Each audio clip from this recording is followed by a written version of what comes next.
ജാലിയ മോളെ നീ പോയി റെഡി ആയിട്ട് വാ, നമുക്ക് മീറ്റിങ്ങിന് പോവണ്ടേ? ആ അച്ഛാ. നീ അവനെ കണ്ടിട്ടില്ലല്ലോ ഇതുവരെ. ഇല്ല, ആരാ അത്? നീ ആദം ഗ്രൂപ്പ്സ് എന്ന് കേട്ടിട്ടില്ലേ? അതിലെ 2 കമ്പനിയുടെ സിഇഒ ആണ്. ഓഹോ, അപ്പൊ ഇത്ര വലിയ കമ്പനിയാണോ എന്റെ പ്രോജക്റ്റ് അക്സെപ്റ്റ് ചെയ്തേ? ആ, എനിക്കറിയില്ല ആരാന്ന്. ഞാൻ അയാളെ പറ്റി ഒരുപാട് കേട്ടിട്ടുണ്ട്. ഇത്ര ചെറുപ്രായത്തിൽ തന്നെ 2 കമ്പനിയുടെ സിഇഒ ആണ്. അത് പോരാത്തതിന് ആദമിന്റെ കമ്പനി നോക്കി നടത്തുന്നു. ഇതൊന്നും കൂടാതെ എന്തൊക്കെ ചാരിറ്റി വർക്ക്സും ചെയ്യുന്നുണ്ട്. ഞാൻ കേട്ടിട്ടുണ്ട്, ഇതുവരെ കണ്ടിട്ടില്ല. ഇനി കാണാലോ. എനിക്ക് അവനെ കണ്ടപ്പോ തന്നെ ഇഷ്ടപ്പെട്ടു. നിനക്ക് ഇഷ്ടപ്പെടുവാണെങ്കിൽ നമുക്ക് ആലോചിക്കാം. ഓഹോ, ആണോ? അച്ഛന്റെ മനസ്സിലിരിപ്പ് ഇതായിരുന്നല്ലേ? വെറുതെ അല്ല ഇപ്പൊ ഇങ്ങനെ പറഞ്ഞ്. എനിക്കിപ്പോ കല്യാണം ഒന്നും വേണ്ട. ആദ്യം ആ പഠിത്തം ഒന്ന് കഴിയോട്ടെ, എന്നിട്ട് വേണം ഒരു ജോലി നോക്കാന്. നിന്റെ ഇഷ്ടം പോലെ ചെയ്. മോളെന്തിനാ വേറെ ജോലി നോക്കുന്നേ? ആ കമ്പനിയുടെ നെക്സ്റ്റ് സിഇഒ മോളല്ലേ? അതിനാണോ ഞാൻ ഇത്ര കഷ്ടപ്പെട്ട് MBBS പഠിക്കുന്നേ? എനിക്ക് എന്റെ ഡ്രീംസ് അച്ചീവ് ചെയ്യണ്ടേ? ഞാൻ ആയിക്കോളാം, പക്ഷെ അത് ലൂണ പഠിച്ചിറങ്ങുന്നത് വരെ മാത്രം. അത് കഴിഞ്ഞ് അവളെ ആക്കിക്കോണം. അവളിപ്പോ എന്തോ ബിസിനസ് റിലേറ്റഡ് ആയിട്ടുള്ളതല്ലേ പഠിക്കുന്നത്. ഞാനൊന്നും പറയുന്നില്ല. ഇനി നീ നിന്റെ ഇഷ്ടം പോലെ ചെയ്. നീ ഒന്ന് സക്സസ് ആയി കണ്ടാ മതി അച്ഛന്.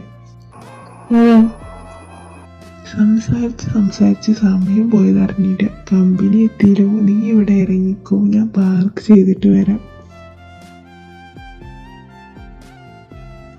നീ ഇവിടെ തന്നെ നിന്നോ, കേറിയില്ലേ? ഇല്ല, ഒരുമിച്ച് കേറാന്ന് വെച്ചു. എന്നാ വായോ കേറാം. ജാസ്പറിന്റെ ക്യാബിൻ എവിടെയാ? ഞാൻ കാണിച്ചു തരാം. ഓക്കേ സാർ, ഇന്നത്തെ മീറ്റിങ്ങിനുള്ള ക്ലയന്റ് വന്നിട്ടുണ്ട്. എന്നാ അവരോട് വരാൻ പറയൂ. Okay sir. സാർ നിങ്ങളെ വിളിക്കുന്നുണ്ട്. Yes, come in. സാറായിരുന്നോ? ഇരിക്കെ. എന്നാ നമുക്ക് പ്രൊജക്റ്റ് ചെയ്യുമല്ലേ? ഇനി എന്തെങ്കിലും ഉണ്ടോ? എഗ്രിമെന്റ് സെറ്റാണെങ്കിൽ സൈൻ ചെയ്യാം. ഇത് മോളാണ് ചെയ്തതെന്നെ പറഞ്ഞ്, എന്നിട്ട് എന്താ അവളൊന്നും മിണ്ടാത്തെ? ഇല്ല, എന്നാ എഗ്രിമെന്റ് സൈൻ ചെയ്യാം. നിന്നെ കണ്ടപ്പോ ഷോക്കായതാവും. അതെ അതെ, വല്ലാത്ത ഷോക്കായി പോയി. അതെന്താ സാർ അങ്ങനെ പറഞ്ഞേ? അവള് വിചാരിച്ചിട്ടുണ്ടാവും വല്ല കിളവിനും ആവുമെന്ന്. സിഇഒ ഇത്ര ഹാൻഡ്സം ആവുമെന്ന് അവൾ വിചാരിച്ചിട്ടുണ്ടാവില്ല. അതിന്റെ ഷോക്ക. സാറിനെയാണ് ചവിട്ടാൻ ഉദ്ദേശിച്ചത്. ബട്ട് എനിക്ക് ആ ചവിട്ടുകൊണ്ട്. അറിയാതെ ചവിട്ടിയതാ. എന്നാ പിന്നെ സൈൻ ചെയ്യാം. Okay sir. ഞാനൊന്ന് വാഷ്റൂമിൽ പോയിട്ട് വരാവേ.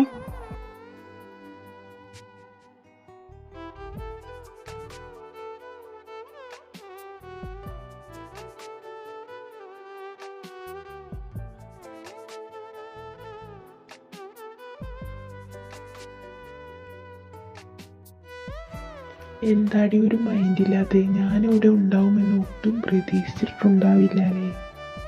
അതിനാർക്ക് വേണം നിന്നെ? മൈൻഡ് ചെയ്യാൻ പറ്റിയ ഒരു സാധനമാണല്ലോ.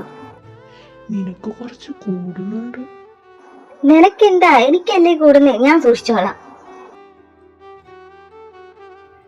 എങ്ങോട്ടാ പോകാൻ നോക്കുന്നേ? അവിടെ നിക്ക് ഇച്ഛ, എനിക്ക് കുറച്ച് കാര്യങ്ങൾ പറയാണ്ട്.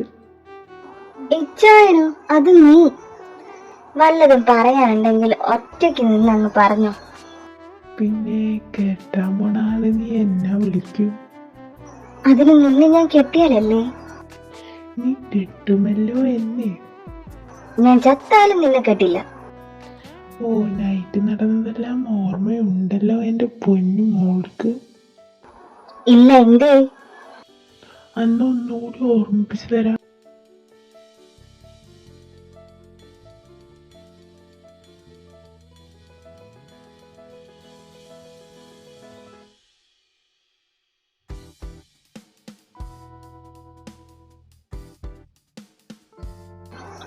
വിട്ട എന്നെ, എനിക്ക് വേദനിക്കുന്നുണ്ട്. ഇപ്പൊ ഓർമ്മ വന്നില്ലേ? വന്നില്ലെങ്കിൽ ഒന്നും കൂടി ഓർമ്മ വരുത്തിക്കാം. വേണ്ടേ, ഇപ്പൊ ഓർമ്മ വന്ന്. നിന്നെ ഒന്ന് കെട്ടട്ടെ, എന്നിട്ട് വേണം ഒന്ന് ശരിയാക്കി എടുക്കാൻ. നിനക്ക് എന്തോന്നാ? എന്നെ ഒന്ന് മനസമാധാനത്തോടെ ജീവിക്കാൻ സമ്മതിക്കില്ലേ? കിട്ടിയാ പിന്നെ എന്റെ പെണ്ണിന് മനസ്സമാധാനമായി ജീവിക്കാം. എനിക്ക് മനസമാധാനം വേണ്ട. പിന്നെ എങ്ങനത്തെ സമാധാനാണാവോ വേണ്ടത് എന്റെ പെണ്ണിന്? എന്തിനാ അടുത്തേക്ക് വരുന്നേ? മാറുന്നേ. എന്താടി അത്? നിന്റെ നെക്കിൽ ഫുള്ള് പാടാണല്ലോ. ഒക്കെ നീയല്ലേ ഉണ്ടാക്കി വെച്ചേ?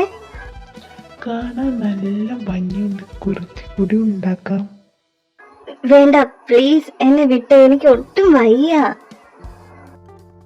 അത് നീ നല്ലതുപോലെ റെസ്റ്റ് എടുക്കാഞ്ഞിട്ടല്ലേ?